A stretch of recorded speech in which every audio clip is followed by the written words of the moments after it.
24. Pundit Shashadhar. Wednesday, June 25, 1884.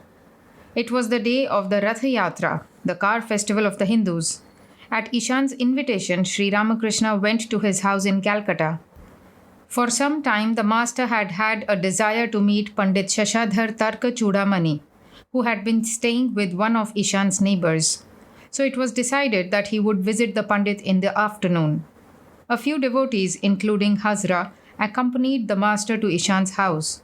Ishan had invited one or two Brahmin scholars and a devotee who followed the tantric method of worship.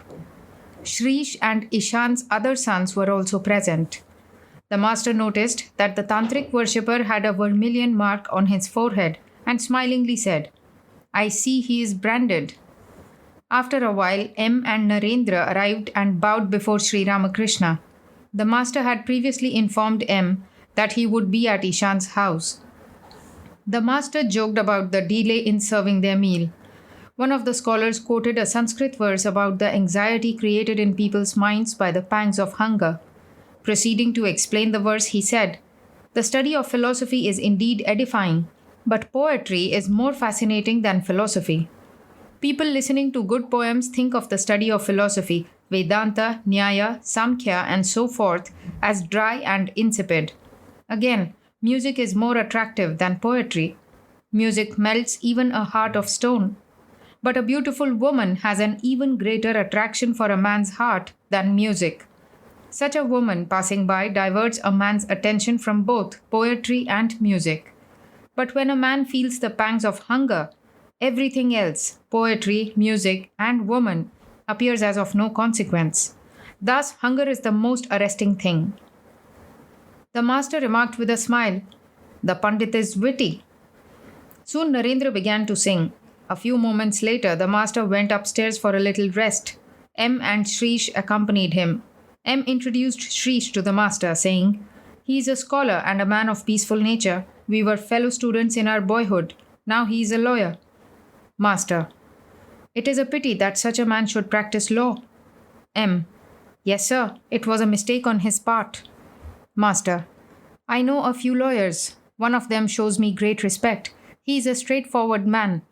To Shrish: "What is your idea about the most essential thing in life?" Shrish: "God exists and He alone does everything. But the attributes we ascribe to Him are not the right ones. How can a man conceive of Him? His nature is infinite."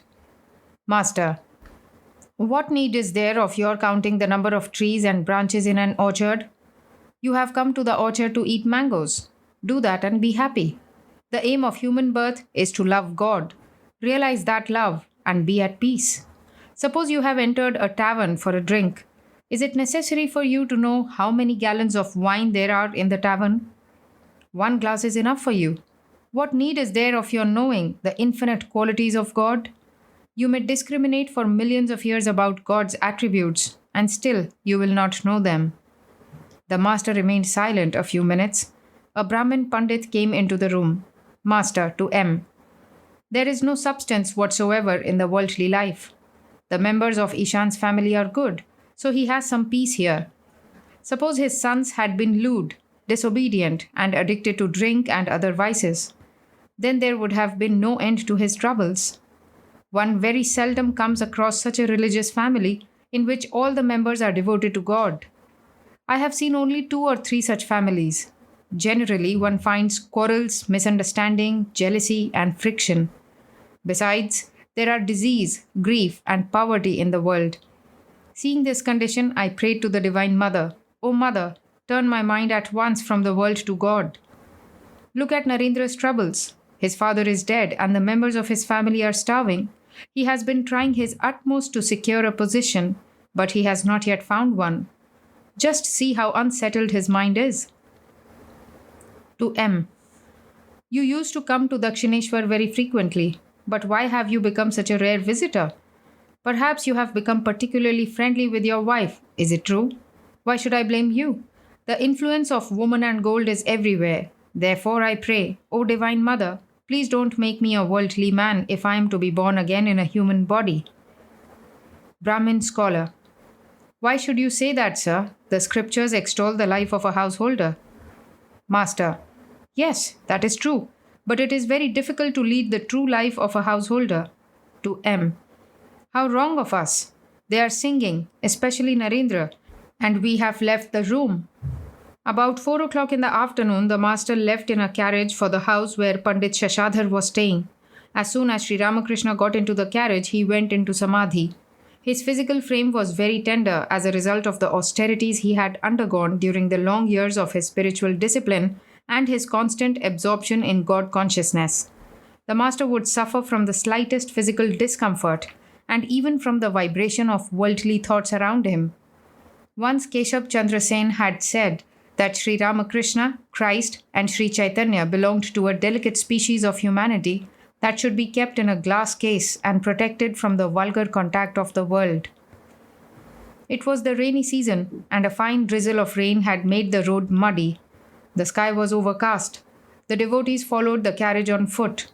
As the carriage stopped in front of the house, the host of his relatives welcomed the master and took him upstairs to the drawing room.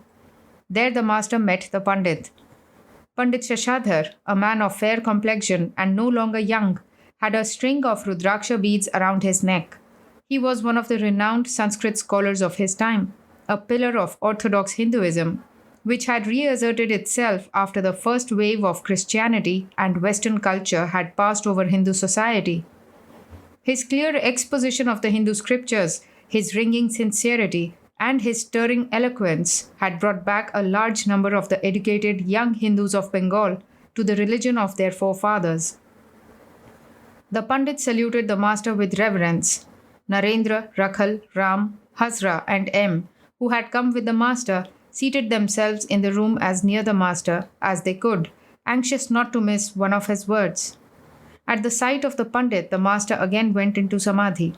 After a while, still remaining in that state, he looked at the Pandit and said with a smile, "Very well, very well." Then addressing the Pandit, the master said, "Tell me how you give lectures." Pandit: Sir, I try to explain the teachings of the Hindu scriptures. Master: For the Kali Yuga, the path of devotion described by Narada is best. Where can people find time now to perform their duties according to the scriptural injunctions? Nowadays, the decoctions of roots and herbs of the orthodox Hindu physicians cannot be given to a fever patient. By the time that kind of medicine begins its slow process of curing, the patient is done for. Therefore, only a drastic medicine like the allopathic fever mixture is effective now.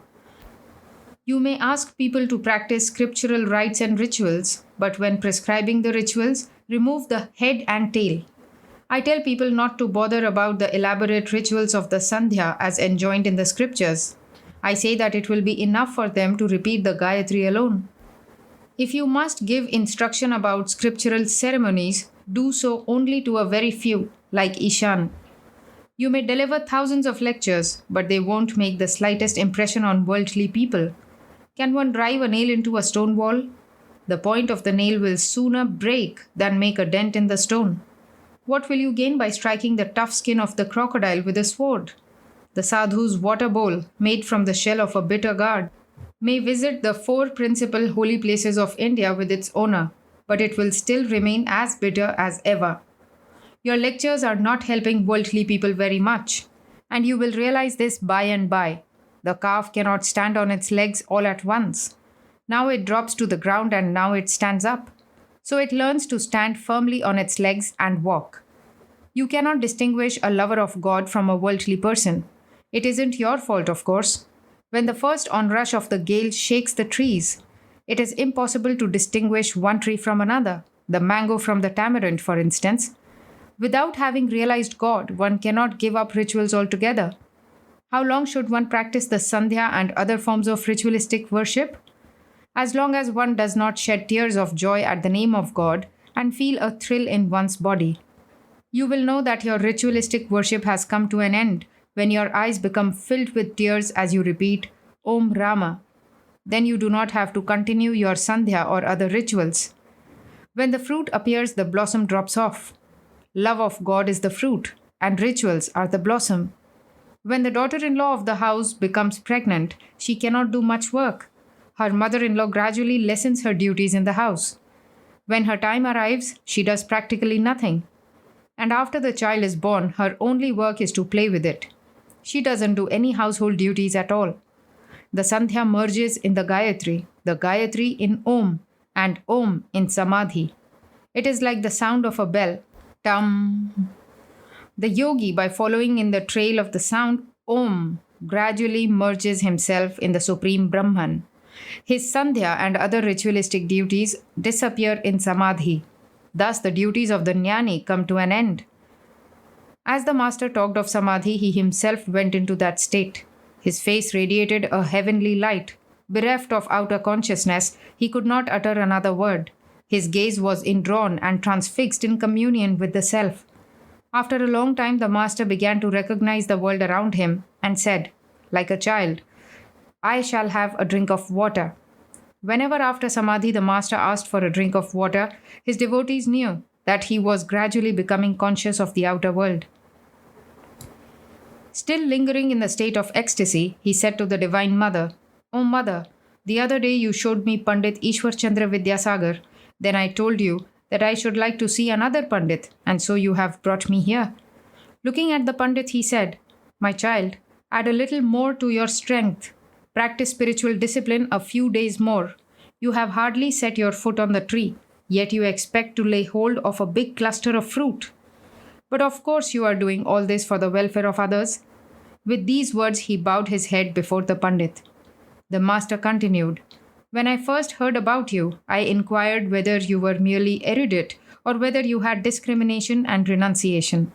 A Pandit who doesn't know how to discriminate between the real and the unreal is no Pandit at all. There is no harm in teaching others if the preacher has a commission from the Lord. Nobody can confound a preacher who teaches people after having received the command of God. Getting a ray of light from the goddess of learning, a man becomes so powerful that before him big scholars seem mere earthworms. When the lamp is lighted, the moths come in swarms. They don't have to be invited. In the same way, the preacher who has a commission from God need not invite people to hear him. He doesn't have to announce the time of his lectures. He possesses such irresistible attraction that people come to him of their own accord. People of all classes, even kings and aristocrats, gather around him. They say to him, 'Revered sir, what can we offer you? Here are mangoes, sweets, money, shawls, and other things. What will you be pleased to accept?' In that case, I say to them, 'Go away. I don't care for these. I don't want anything.' Does the magnet say to the iron, 'Come near me'? That is not necessary. Because of the attraction of the magnet, the iron rushes to it. Such a preacher may not be a scholarly person, but don't conclude from that he has any lack of wisdom. Does book learning make one wise? He who has a commission from God never runs short of wisdom. That wisdom comes from God. It is inexhaustible. At Kamarpukar, I have seen people measuring grain. It lies in a heap. One man keeps pushing grain from the heap toward another man, who weighs it on a scale. So the man who weighs doesn't run short of grain. It is the same with the preacher who has received a commission from God. As he teaches people, the Divine Mother herself supplies him with fresh knowledge from behind. That knowledge never comes to an end. Can a preacher ever lack knowledge if but once he is favored with a benign glance from the Divine Mother? Therefore, I ask you whether you have received any commission from God." Hazra: "Oh yes, he must have it." To the Pandit: "Isn't it true, sir?" Pandit: "Commission? No, sir. I am afraid I haven't received any such thing." Host: "He may not have received the commission, but he preaches from a sense of duty." Master: "What will a man accomplish by mere lectures without the commission from God?" Once a Brahmo preacher said in the course of his sermon, "Friends, how much I used to drink," and so on. Hearing this, the people began to whisper among themselves, "What is this fool saying? He used to drink?" Now these words produced a very unfavorable effect. This shows that preaching cannot bring a good result unless it comes from a good man. A high government official from Barisal once said to me, "Sir, if you begin the work of preaching, I too shall gird my loins.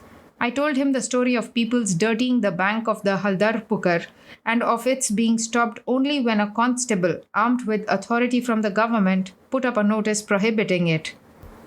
So I say, a worthless man may talk his head off preaching, and yet he will produce no effect. But people will listen to him if he is armed with a badge of authority from God. One cannot teach others without the commission from God. A teacher of men must have great power. There's many a Hanumanpuri in Calcutta. It is with them that you will have to wrestle, pointing to the people assembled there. These are mere sheep. Chaitanya Deva was an incarnation of God. How little is left of what he accomplished, not to speak of a lecturer who preaches without authority from God. What good will a lecturer do? Therefore, I say to you, dive deep in God consciousness. Saying this, the master began to sing in an ecstasy of love for God. Dive deep, O mind, dive deep in the ocean of God's beauty. If you descend to the uttermost depths, there you will find the gem of love. The master continued, one does not die if one sinks in this ocean. This is the ocean of immortality. Once I said to Narendra, God is the ocean of bliss. Tell me if you want to plunge into it. Just imagine there is some syrup in a cup and that you have become a fly. Now tell me where you will sit to sip the syrup. Narendra answered, I will sit on the edge of the cup and stretch out my neck to drink, because I am sure to die if I go far into the cup. Then I said to him, but my child, this is the ocean of Satchidananda. There is no fear of death in it. This is the ocean of immortality. Only ignorant people say that one should not have an excess of devotion and divine love. How foolish! Can there be any excess of divine love? To the Pundit, therefore I say to you, dive into the ocean of Satchidananda. Nothing will ever worry you if you but realize God. Then you will get his commission to teach people. There are innumerable pathways leading to the ocean of immortality. The essential thing is to reach the ocean. It doesn't matter which path you follow. Imagine that there is a reservoir containing the elixir of immortality. You will be immortal if a few drops of the elixir somehow get into your mouth. You may get into the reservoir either by jumping into it, or by being pushed into it from behind, or by slowly walking down the steps. The effect is one and the same. You will become immortal by tasting a drop of that elixir. Innumerable are the ways that lead to God. There are the paths of jnana, of karma, and of bhakti. If you are sincere, you will attain God in the end, whichever path you follow. Roughly speaking, there are three kinds of yoga: Jnana Yoga, Karma Yoga, and Bhakti Yoga. What is Jnana Yoga? The Jnani seeks to realize Brahman. He discriminates, saying, not this, not this. He discriminates, saying, Brahman is real and the universe illusory. He discriminates between the real and the unreal. As he comes to the end of discrimination, he goes into Samadhi and attains the knowledge of Brahman. What is Karma Yoga? Its aim is to fix one's mind on God by means of work. That is what you are teaching. It consists of breath control, concentration, meditation, and so on, done in a spirit of detachment. If a householder performs his duties in the world in a spirit of detachment, surrendering the results to God and with devotion to God in his heart, he too may be said to practice Karma Yoga. Further, if a person performs worship, japa, and other forms of devotion, surrendering the results to God, he may be said to practice Karma Yoga. Attainment of God alone is the aim of Karma Yoga. What is Bhakti Yoga? It is to keep the mind on God by chanting his name and glories. For the Kali Yuga, the path of devotion is easiest. This is indeed the path for this age. The path of karma is very difficult. First of all, as I have just said, where will one find the time for it nowadays? Where is the time for a man to perform his duties as enjoined in the scriptures? Man's life is short in this age. Further, it is extremely difficult to perform one's duties in a spirit of detachment without craving the result. One cannot work in such a spirit without first having realized God. Attachment to the result somehow enters the mind, though you may not be aware of it. To follow Jnana Yoga in this age is also very difficult. First, a man's life depends entirely on food. Second, he has a short span of life. Third, he can by no means get rid of body consciousness. And the knowledge of Brahman is impossible without the destruction of body consciousness. The Jnani says, I am Brahman. I am not the body. I am beyond hunger and thirst, disease and grief, birth and death, pleasure and pain. How can you be a jnani if you are conscious of disease, grief, pain, pleasure, and the like? A thorn enters your flesh, blood flows from the wound, and you suffer very badly from the pain. But nevertheless, if you are a jnani, you must be able to say, "Why, there is no thorn in my flesh at all. Nothing is the matter with me." Therefore, Bhakti Yoga is prescribed for this age. By following this path, one comes to God more easily than by following the others. One can undoubtedly reach God by following the paths of jnana and karma, but they are very difficult paths. Bhakti Yoga is the religion for this age. But that does not mean that the lover of God will reach one goal and the philosopher and worker another. It means that if a person seeks the knowledge of Brahman, he can attain it by following the path of bhakti too. God, who loves his devotee, can give him the knowledge of Brahman if he so desires. But the bhakta wants to realize the personal God endowed with form and talk to him. He seldom seeks the knowledge of Brahman. But God, who does everything at his pleasure, can make his devotee the heir to his infinite glories if it pleases him. He gives his devotee both the love of God and the knowledge of Brahman. If one is able somehow to reach Calcutta, one can see the Maidan and the museum and other places too. The thing is how to reach Calcutta. By realizing the Divine Mother of the universe, you will get knowledge as well as devotion. You will get both. In Bhava Samadhi, you will see the form of God. And in the Nirvikalpa Samadhi, you will realize Brahman, the absolute existence knowledge bliss. In Nirvikalpa Samadhi, ego, name, and form do not exist. A lover of God prays to the Divine Mother, "O Mother, I am very much afraid of selfish actions. Such actions have desires behind them, and if I perform them, I shall have to reap their fruit. But it is very difficult to work in a detached spirit. I shall certainly forget thee, O Mother, if I involve myself in selfish actions. Therefore, I have no use for them. May my actions, O Divine Mother, be fewer every day till I attain thee. May I perform without attachment to the results, only what action is absolutely necessary for me. May I have great love for thee as I go on with my few duties. May I not entangle myself in new work so long as I do not realize thee. But I shall perform it if I receive thy command. Otherwise not." Pundit: How far did you go in visiting the sacred places? Master: Oh, I visited a few places. With a smile: But Hazra went farther and also climbed higher. He visited Rishikesh, but I didn't go so far or so high.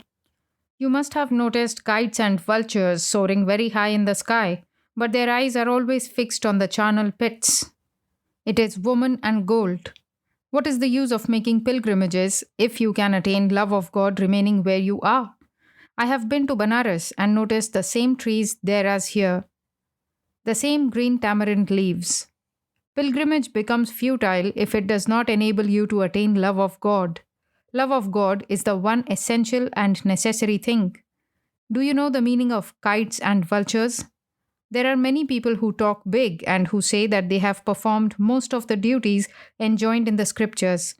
But with all that, their minds are engrossed in worldliness and deeply preoccupied with money, riches, name, fame, creature comforts, and such things. Pundit: It is true, sir. Going on a pilgrimage is like seeking diamonds and gems while discarding the precious stone that is worn by Narayana himself on his breast.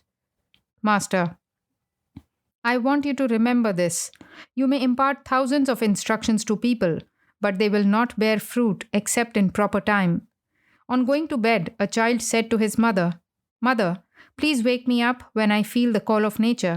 The mother said, "Don't worry about it, my child. That call will wake you up itself." All laugh. One feels yearning for God at the proper time. There are three classes of physicians. The physicians of one class feel the patient's pulse and go away, merely prescribing medicine. As they leave the room, they simply ask the patient to take the medicine.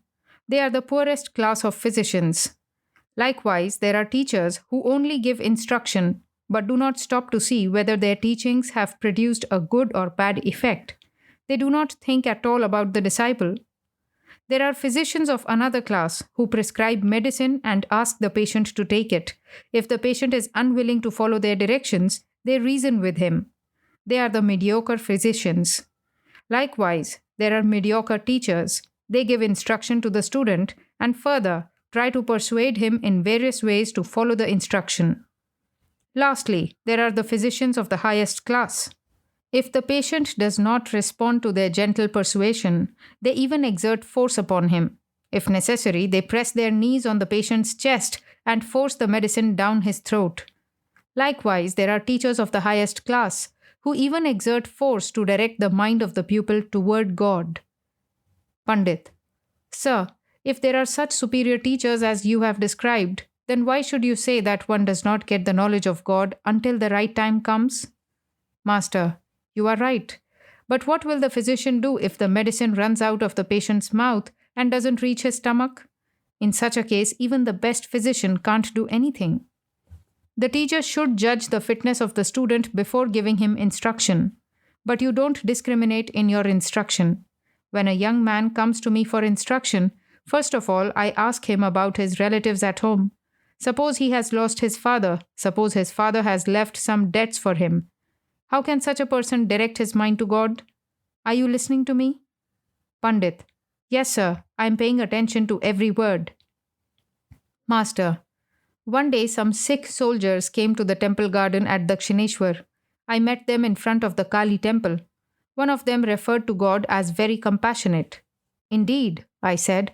Is that true? But how do you know? He answered, Because, sir, God gives us food and takes every care of us. I said, Why should that surprise you? God is the father of us all. Who will look after the child if the father doesn't? Do you mean to say that the people of the neighboring village should look after the child? Narendra: Then shouldn't we call God kind? Master: Have I forbidden you to? What I mean is that God is our very own. He is not a stranger to us. Pundit: Priceless words. Master to Narendra: I listened to your singing, but I didn't enjoy it. So I left the room. Your mind is now set on seeking a job, and therefore your song sounded dull. Narendra flushed. He felt ashamed of himself and remained silent. The master asked for a drink of water. A glass of water had been placed near him, but he could not take it. He asked for some fresh water. Later it was found that a man of immoral character had touched the first glass. Pundit to Hazra: You live in his company day and night. You must be very happy. Master with a smile: This is indeed a great occasion for me. Today I have seen the crescent moon of the second day of the bright fortnight. All laugh. Do you know why I referred to the moon of the second day? Sita once said to Ravana, You are the full moon and Rama is the crescent moon of the second day of the bright fortnight. Ravana did not understand the meaning of these words. He thought Sita was flattering him and became exceedingly happy. But Sita meant that Ravana had reached the fullest limit of his power and prosperity, and that thenceforth he would wane like the full moon. Rama, on the other hand, was like the moon of the second day. He would wax day by day. The master was about to take his leave. The Pundit and his friends bowed low before him. It was not yet dusk, and Sri Ramakrishna returned to Ishan's house with the devotees. The master took his seat in the drawing room with Ishan and his sons, a Pundit, and a few devotees. Master, smiling to Ishan: I said to Pandit Shashadhar, You have hardly set your foot on the tree, and yet you aspire to lay hold of a big bunch of fruit. First of all, practice some spiritual discipline, then you may teach others. Ishan: Every preacher thinks that he enlightens others. The glowworm also may think that it illumines the world. Imagining this to be glowworm's feeling, someone said to it, O glowworm, how can you bring light to the world? You only reveal the intensity of the darkness. Master, with a smile: But Shashadhar is not just a scholar. He also has a little discrimination and dispassion. A Pundit who was present said to Sri Ramakrishna, You are indeed a great soul. Master: You may say that about sages like Narada, Prahlada, or Shukadeva. I am like your son. Of course, in one sense your words are true. It is said that in one respect the devotee of God is greater than God himself because he carries God in his heart. All rejoice. It is said in the Vaishnava books, A devotee regards himself as a higher and God as a lower being. Yashoda, the mother of Krishna, was about to fetter Krishna, who was God incarnate, with chains. She believed that no one but herself could take care of Krishna. Sometimes God acts as the magnet and the devotee as the needle. God attracts the devotee to himself. Again, sometimes the devotee acts as the magnet and God as the needle. Such is the attraction of the devotee that God comes to him, unable to resist his love. The master was about to leave for Dakshineshwar. Ishan and the other devotees stood around him while he gave Ishan various words of advice. Master, a devotee who can call on God while living a householder's life is a hero indeed. God thinks, he who has renounced the world for my sake will surely pray to me. He must serve me. Is there anything very remarkable about it? People will cry shame on him if he fails to do so. But he is blessed indeed, who prays to me in the midst of his worldly duties. He is trying to find me, overcoming a great obstacle, pushing away, as it were, a huge block of stone weighing a ton. Such a man is a real hero. Pundit, you are right, sir. The scripture says the same thing. There is in the Mahabharata the story of the pious hunter and the chaste woman. Once a hermit was disturbed in his meditation by a crow. When he cast an angry glance at the bird, it was reduced to ashes. The hermit said to himself, I have destroyed the crow by a mere glance. I must have made great progress in spiritual life. One day he went to a woman's house to beg his food. She was devoted to her husband and served him day and night. She provided him with water to wash his feet and even dried them with her hair. When the hermit knocked at her door for alms, she was serving her husband and could not open the door at once. The hermit, in a fit of anger, began to curse her. The chaste woman answered from the inner apartments, I am not your crow. Wait a few minutes, sir. After finishing my service to my husband, I shall give you my attention. The hermit was very much surprised to find that this simple woman was aware of his having burnt the crow to ashes. He wanted her to give him spiritual instruction. At her bidding, he went to the pious hunter at Banaras. This hunter sold meat, but he also served his parents day and night as embodiments of God. The hermit said to himself in utter amazement, Why, he is a butcher and a worldly man. How can he give me the knowledge of Brahman? But the hunter was a knower of Brahman and had acquired divine knowledge through the performance of his worldly duties. The hermit was illumined by the instruction of the pious hunter. The master was about to take his leave. He was standing at the door of the next house where Ishan's father-in-law lived. Ishan and the other devotees stood by the master. They were waiting to bid him goodbye. Sri Ramakrishna said to Ishan, Live in the world like an ant. The world contains a mixture of truth and untruth, sugar and sand. Be an ant and take the sugar. Again, the world is a mixture of milk and water, the bliss of God consciousness and the pleasure of sense enjoyment. Be a swan and drink the milk, leaving the water aside. Live in the world like a waterfowl. The water clings to the bird, but the bird shakes it off. Live in the world like a mud fish. The fish lives in the mud, but its skin is always bright and shiny. The world is indeed a mixture of truth and make-believe. Discard the make-believe and take the truth. Sri Ramakrishna got into the carriage and left for Dakshineshwar.